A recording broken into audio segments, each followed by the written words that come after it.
Olá, meus amores! Sejam bem-vindos a mais uma aula de geografia. Chegamos à final de mais uma etapa, que foi a nossa quarta etapa. E hoje nós faremos uma revisão do conteúdo que vocês vão fazer o trabalho avaliativo. Então, estudem as páginas que foi disponibilizada no roteiro e na nossa agenda. Vamos lá, dar início à nossa revisão de hoje?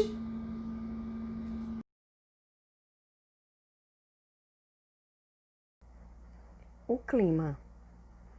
Para compreender o conceito de clima, é importante diferenciá-lo de tempo atmosférico. O tempo atmosférico é o estado do ar em determinado momento, se está calor, se chove ou se está ventando, por exemplo. O tempo pode variar em um mesmo dia, de um dia para o outro, de uma estação do ano para outra e de um lugar para outro. Vocês sabem a diferença de clima e tempo? O tempo corresponde ao estado atmosférico de forma momentânea. Pela manhã pode estar frio, à tarde pode estar quente. E o clima é uma condição duradoura do ambiente atmosférico. Por exemplo, quando eu digo assim, o estado de Tocantins está muito quente e seco. Então, refere-se ao clima daquele estado, sendo que ele pode ter uma variação de tempo. O tempo pode ficar nublado, o tempo pode ficar chuvoso, certo?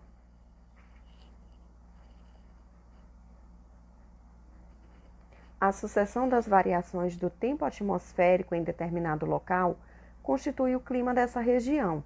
Para compreender o clima de uma região, é necessário estudar os tipos de tempo que ocorrem nesse local, pelo menos por 30 anos. As características do clima de uma região dependem principalmente da variação de temperatura e da quantidade de chuva.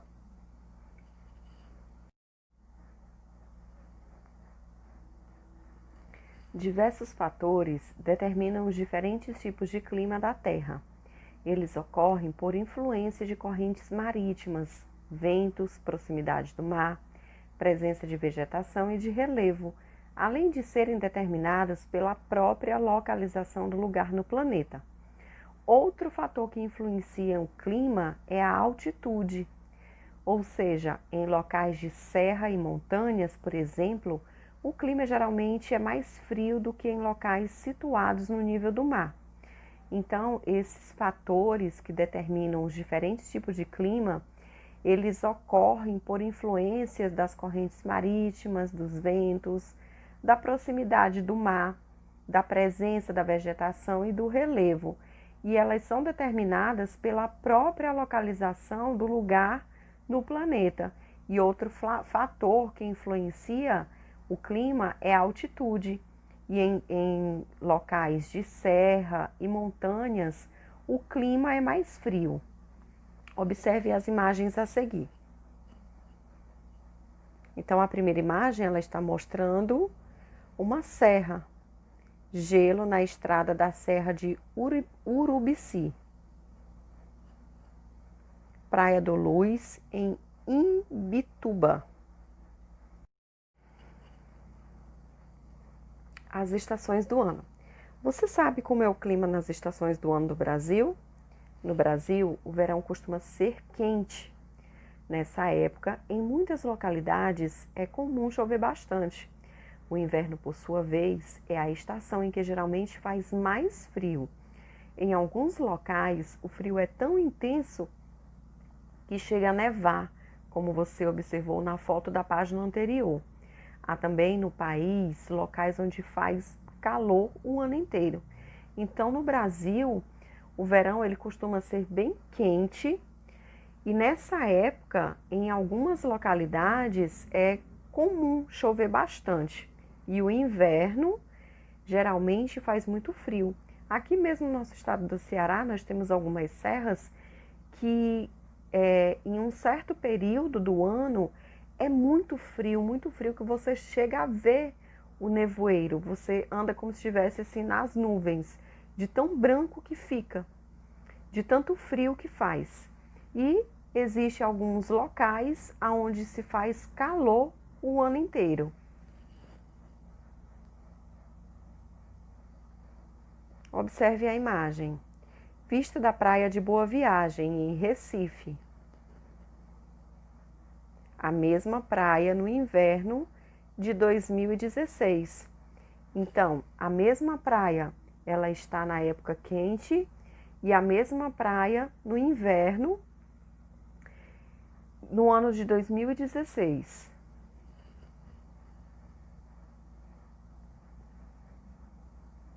A primavera e o outono são estações em que o clima é mais ameno, ou seja, nem muito quente, nem muito frio, e a temperatura mantém-se estável, não se altera significativamente.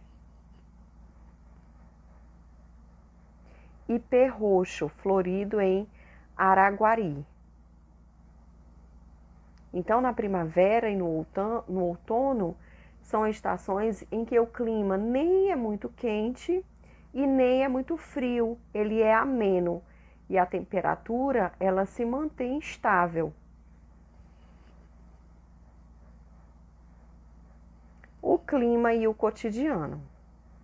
A vida dos seres humanos, assim como a dos seres vivos, depende muito do clima. Nos locais onde as chuvas são abundantes, desenvolve-se uma grande variedade de espécies vegetais e animais. Na região norte do Brasil, por exemplo, onde a temperatura se mantém elevada e a chuva é bem distribuída o ano todo, há a presença de uma densa floresta com grande biodiversidade. Observe a foto abaixo. Então, esse é um trecho da floresta amazônica em Caracaraí.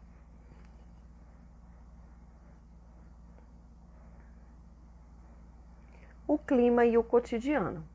O clima também influencia as atividades dos seres humanos, como a agricultura, pois algumas plantas se desenvolvem melhor em regiões mais frias, outras em regiões mais quentes.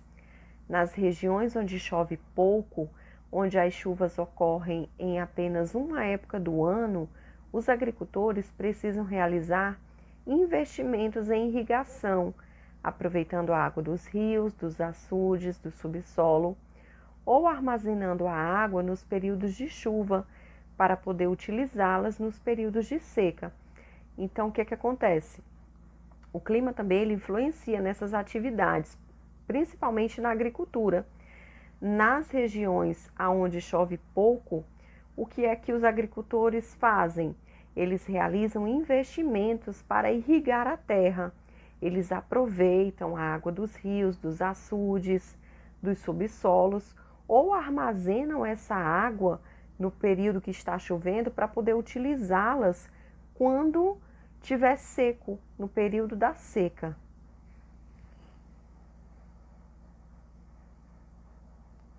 Observe a imagem.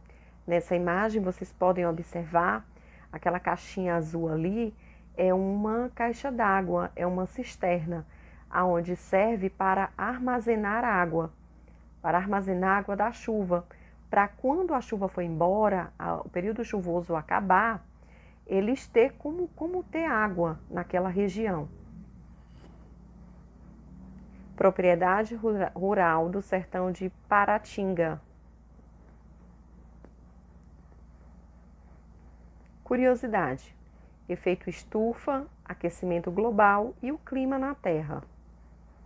O efeito estufa é a capacidade que os gases da atmosfera têm de guardar o calor do Sol, que aquece o ar próximo à superfície terrestre. Sem ele, a temperatura na superfície seria muito baixa. No entanto, os cientistas têm observado que a temperatura média da atmosfera próxima à superfície da Terra vem aumentando nos últimos anos.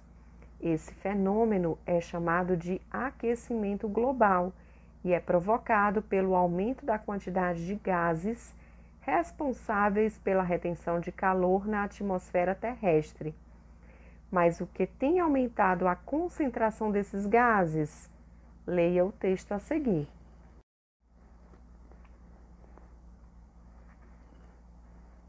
Então, essa imagem ela está demonstrando o aumento desses gases, o efeito estufa.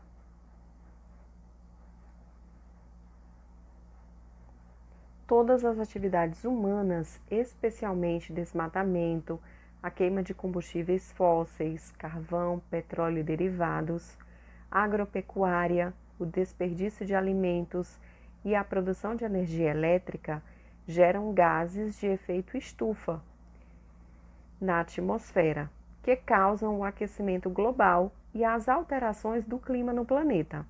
Esse fenômeno tem piorado por causa dos atuais padrões de produção e consumo.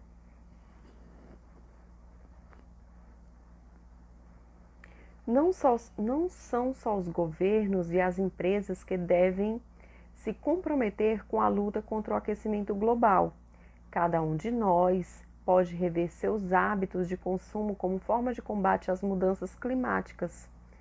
Cada atitude, por mais simples que seja, conta, principalmente se servir de exemplo para outras pessoas e se for repetida ao longo do tempo.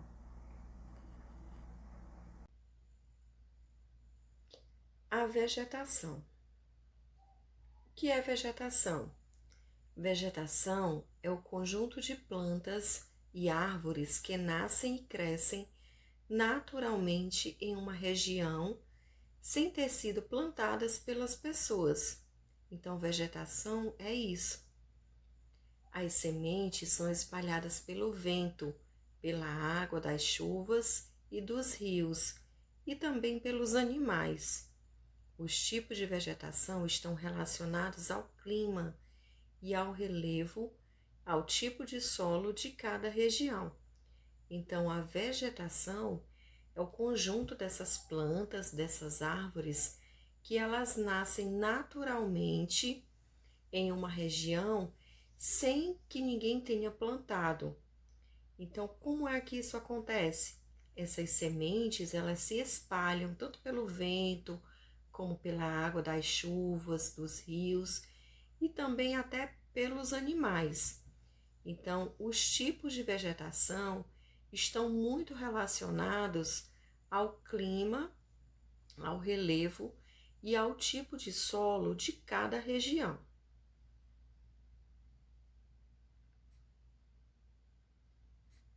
No Brasil, os principais tipos de vegetação no Brasil atualmente são as florestas, os campos, o cerrado, a caatinga, a vegetação pantaneira e a vegetação litorânea. As florestas, também chamadas matas, são formadas por árvores altas que geralmente crescem bem próximas umas das outras. Então, no Brasil, aqui no nosso país, no Brasil, os tipos de vegetação atualmente são as florestas, os campos, o cerrado, a caatinga e a vegetação pantaneira, a vegetação litorânea. E essas florestas, elas também são chamadas de matas, que são formadas por árvores muito altas, que geralmente elas crescem bem próximas umas das outras.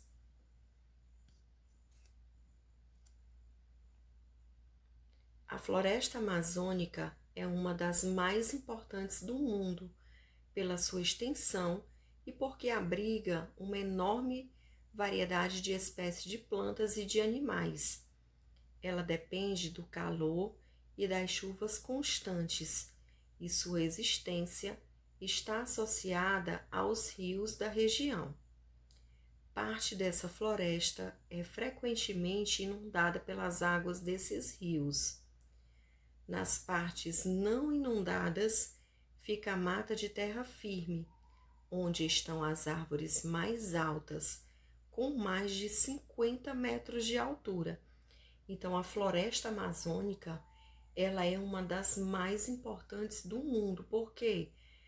Pela sua extensão e porque abriga uma enorme variedade de plantas e de animais também. só que ela depende muito do calor e das chuvas constantes.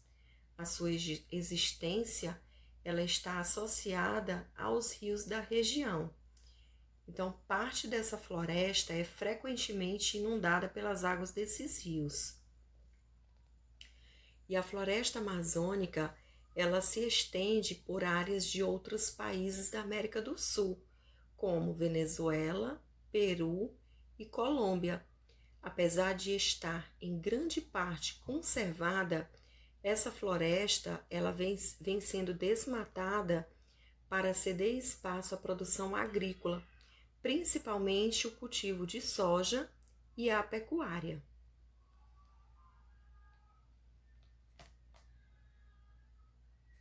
Observe a imagem. Vegetação da floresta amazônica à beira do rio Caetê, em Sena Madureira. Essa foto foi do ano de 2018.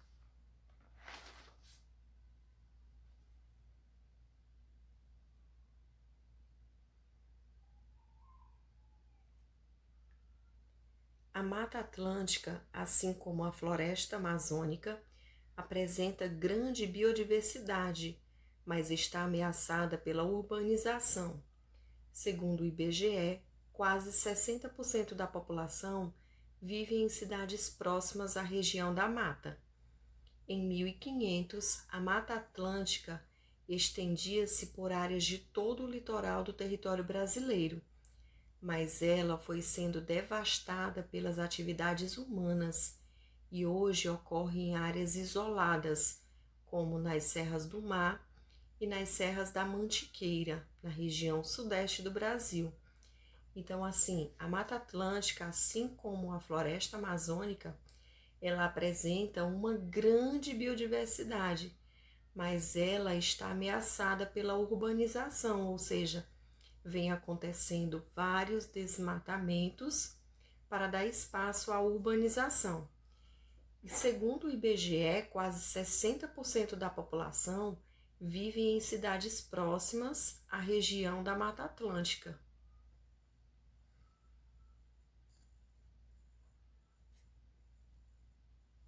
Observe a imagem.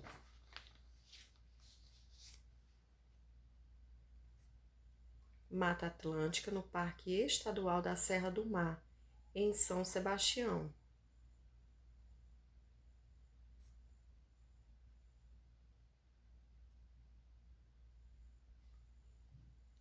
A mata de araucárias, ou mata dos pinhais, ocorre principalmente no sul do Brasil, onde há chuvas bem distribuídas ao longo do ano e as temperaturas são mais baixas.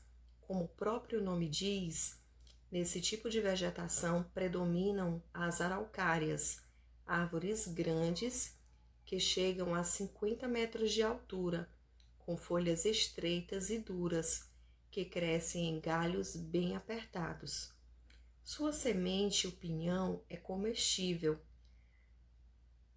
Por ocorrer em solo muito fértil, a terra roxa, essas áreas foram sendo desmatadas e utilizadas para a agricultura, e atualmente a mata das araucárias está preservada apenas em pequenas áreas.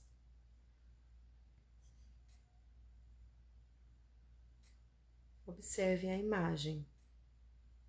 Mata de araucárias em Rio Fortuna.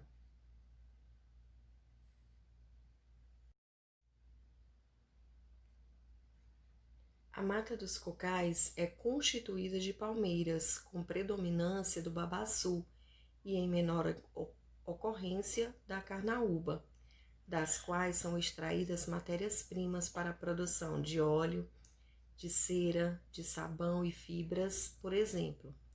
Ocorre principalmente nos estados de Maranhão e Piauí.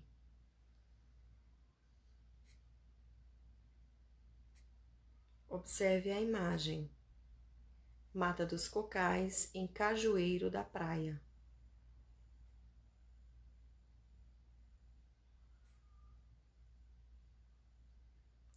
Campos ou pampas é um tipo de vegetação formada principalmente por plantas rasteiras, como o capim e a grama. Às vezes, aparecem algumas árvores isoladas perto de rios ou riachos. Trata-se de uma vegetação típica do sul do Brasil, que se desenvolve em áreas planas. Atualmente, grande parte dos campos originais são substituídas por plantações ou pastagens. É preciso atenção para distinguir os campos naturais daqueles que foram plantados depois da derrubada da mata original, para servir de pasto para o gado das fazendas. Então, todas essas formações vegetais, elas são muito importantes para a manutenção e o equilíbrio do ambiente, e que muitas vezes eles abrigam tanto a fauna como a flora. E daí a importância da sua conservação.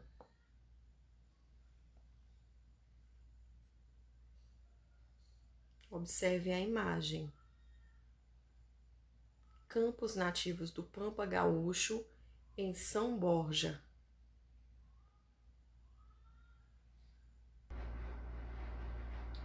No Brasil, o cerrado é formado por campos, arbustos e árvores baixas, de tronco retorcido e casca grossa, que crescem afastadas umas das outras. Em algumas áreas, a vegetação se torna mais densa, com aspecto semelhante ao de uma floresta. O cerrado ocupa extensas áreas da região central do Brasil e contribui para a proteção dos recursos hídricos, os rios, os córregos e águas do subsolo, abundantes nessa região. Há grandes áreas de cerrado ameaçadas pela expansão da agricultura e da pecuária. Então, o cerrado, ele é formado por quê? Por campos, arbustos e árvores baixas. E essas árvores, elas têm tronco retorcido e casca grossa, que crescem afastadas umas das outras, certo? E o cerrado, ele ocupa extensas áreas da região central do Brasil e contribui tanto para a proteção dos recursos hídricos, como os rios, os córregos, águas e subsolos. Observe a imagem. Então, essa imagem é o cerrado.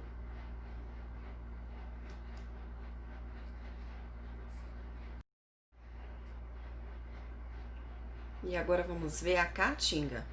A caatinga ocorre na região de clima semiárido do Brasil. É formada de arbustos e pequenas árvores, em geral com folhas pequenas e espinhosas, que ajudam as plantas a reter melhor a água necessária para sua sobrevivência nos períodos de seca. Há também algumas espécies de plantas que armazenam água em seu interior e são usadas como alimento pelos animais dessas regiões, servindo em épocas mais secas como um único meio de sustento. Os galhos secos e as poucas folhas que as plantas perdem durante a longa estação seca são próprias dessa região, onde quase não chove.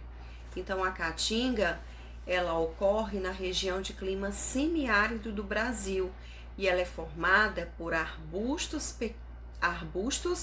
e pequenas árvores, e em geral com folhas pequenas e espinhosas, que ajudam as plantas a reter melhor a água necessária para sua sobrevivência nos períodos mais secos. Então, a caatinga é um domínio ameaçado pela desertificação. O que é desertificação? É o processo de empodrecimento do solo. E isso acontece em decorrência principalmente do desmatamento para a produção de carvão vegetal.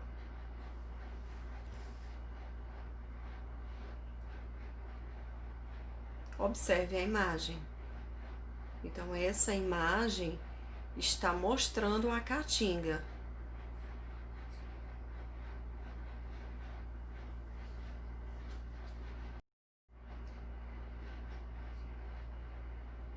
A vegetação do Pantanal, ou vegetação pantaneira, é constituída por diversas formações vegetais, como campos, cerrado e floresta.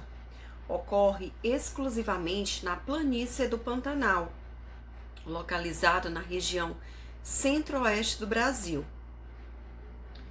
Por 3 meses do ano, na estação das chuvas, a maior parte das terras permanece coberta pela água que transborda dos rios.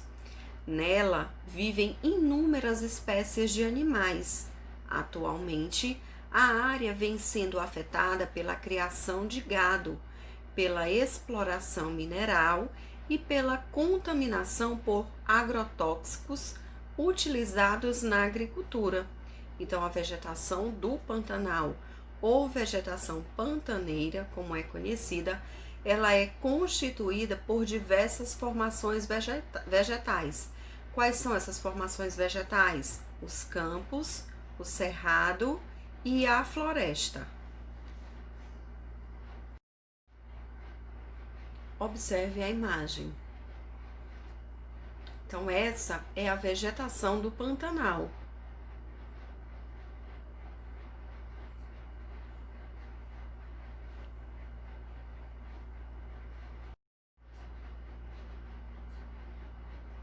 A vegetação litorânea brasileira é composta de restingas e manguezais, ou mangues.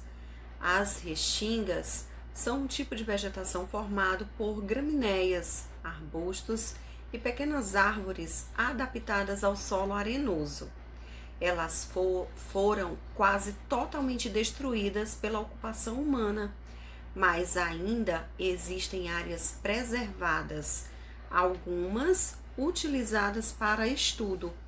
Então, aqui no Brasil, existem leis que visam proteger os ambientes naturais, como as leis que criam as unidades de conservação, espaços protegidos com regra de uso para a conservação tanto da fauna como da flora.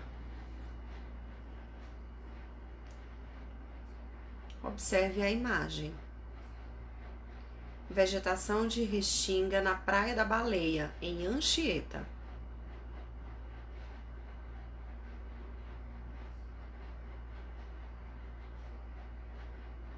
Os manguezais podem ser encontrados em vários trechos do litoral brasileiro.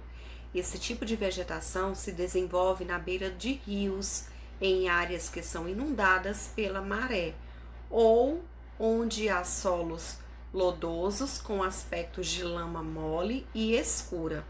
São importantes para o ambiente, porque neles se abrigam e se reproduzem diversos animais marinhos, o que garante vida a uma grande diversidade de espécies animais. Então, os mangues, eles podem ser encontrados em diversos trechos do litoral brasileiro. E essa vegetação, ela se desenvolve na beira dos rios, em áreas onde são inundadas pela maré. E ela tem um aspecto de lama mole e escura. E são importantes para o ambiente. Por quê?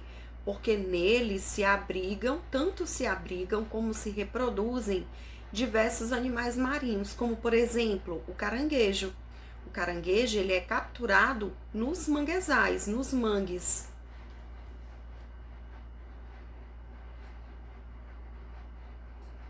Observe a imagem. Então, essa imagem é um mangue.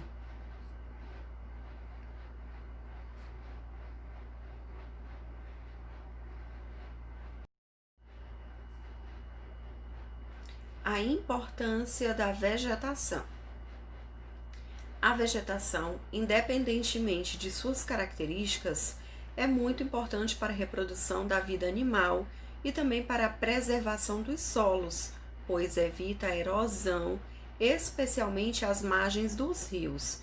No entanto, o desmatamento para extração de madeira, as queimadas e a transformação das áreas com vegetação em pastagens e áreas agrícolas, assim como a destruição de mangues e restingas, principalmente pela ocupação urbana, vem alterando completamente as paisagens naturais do Brasil.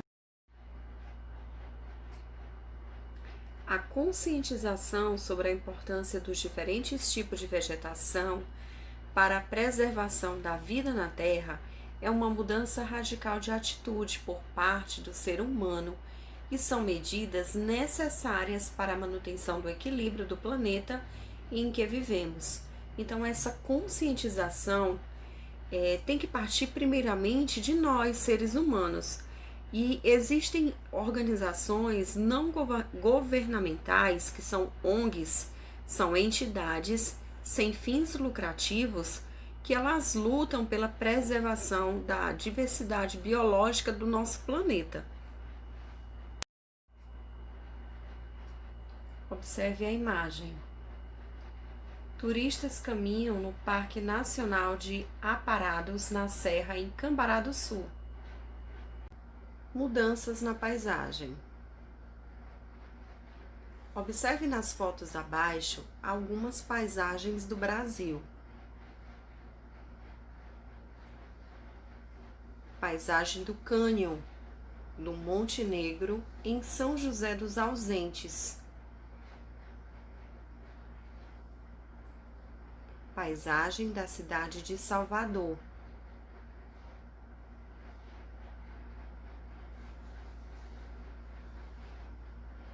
Você percebe a interferência humana nas paisagens? O que vocês podem observar nas duas paisagens? Houve a interferência humana? Sim, houve a interferência humana, principalmente na segunda paisagem. Qual foi a interferência humana que houve? Na segunda paisagem, construção de prédios, construção de avenidas, construção de casas.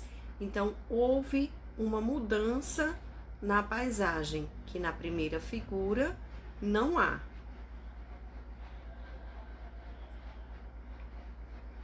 As paisagens podem apresentar diferentes intensidades de transformação humana. Em algumas, predominam os elementos naturais, em outras, são os elementos construídos pelos seres humanos que se destacam. Conforme estudamos, o relevo, as águas e a vegetação são alguns elementos naturais que podemos observar nas paisagens. Já os elementos construídos resultam das atividades dos seres humanos, que transformam a natureza e utilizam seus elementos como recurso. Então, as paisagens, elas podem apresentar diferentes intensidades de transformações.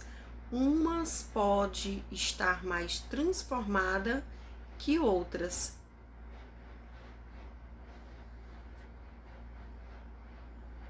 A ação humana na paisagem.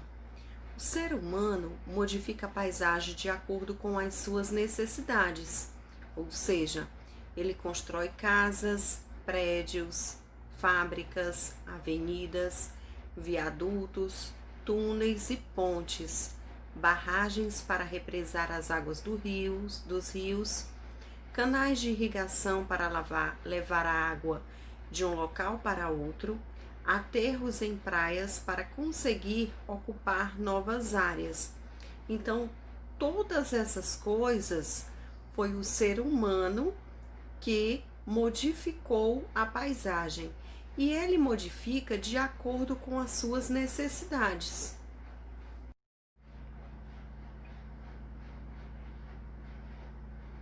Além disso, o ser humano constrói usinas hidrelétricas aproveitando as quedas d'água dos rios.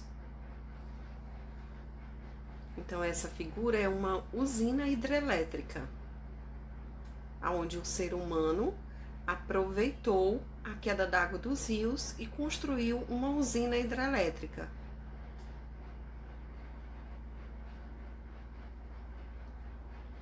retira minérios do solo, extração de mármore em São José do Siridó, faz plantações para obter alimentos e matérias-primas em outras alterações,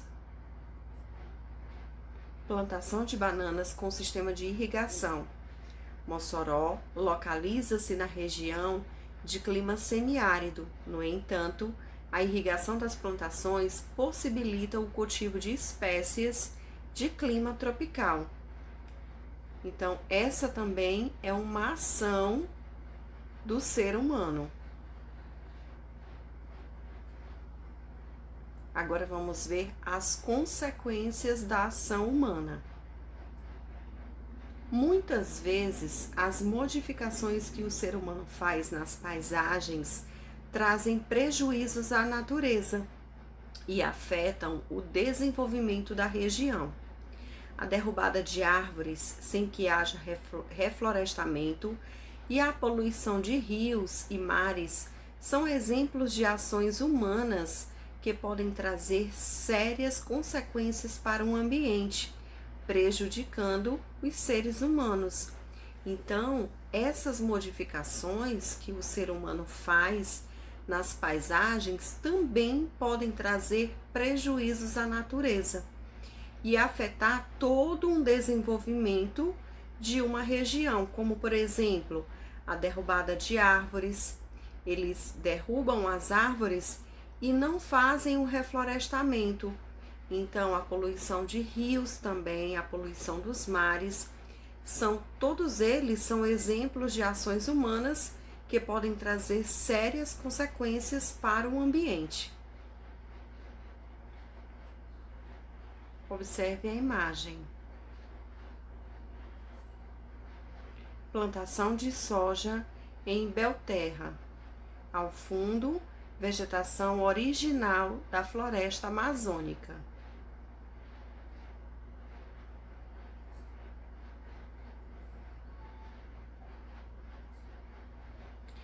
Poluição na praia da Ilha do Fundão, no Rio de Janeiro.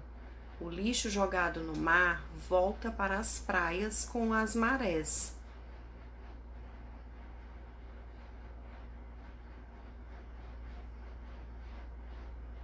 Agora vamos ver a ação dos fenômenos naturais.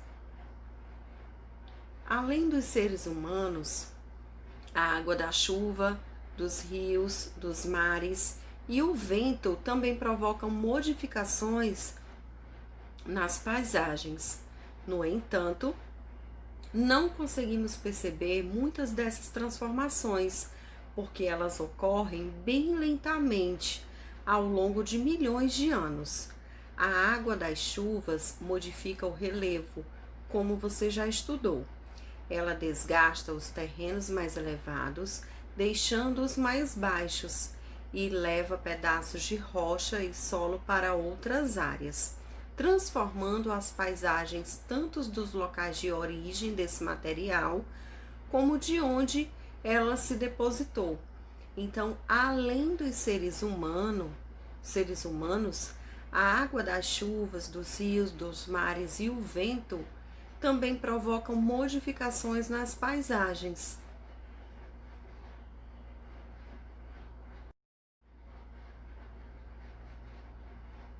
O vento também age esculpindo as rochas e transportando materiais de um local para outro, principalmente onde não há vegetação. Observem as fotos.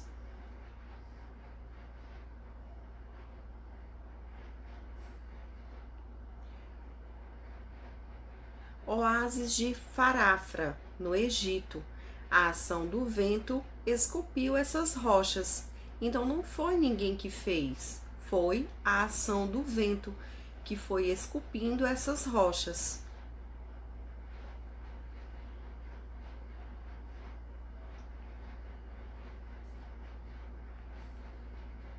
Outra ação do vento. Parque Municipal das Dunas da Lagoa da Conceição, em Florianópolis. As dunas são montes de areias formadas pela ação do vento, porque transforma constantemente a paisagem.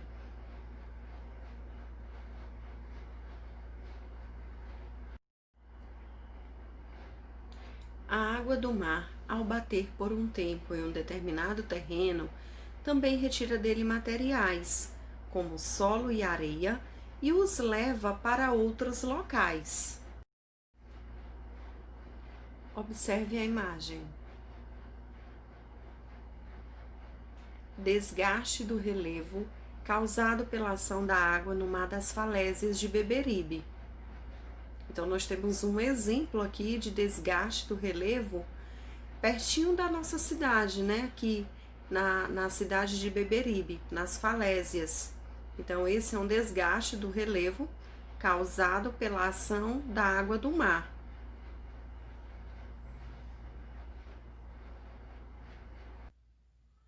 Meus amores, nossa aula chegou ao fim. Eu espero que vocês tenham gostado. Façam a atividade no caderno de pesquisa. Mais uma vez, muito obrigada pela atenção de vocês e até a próxima aula.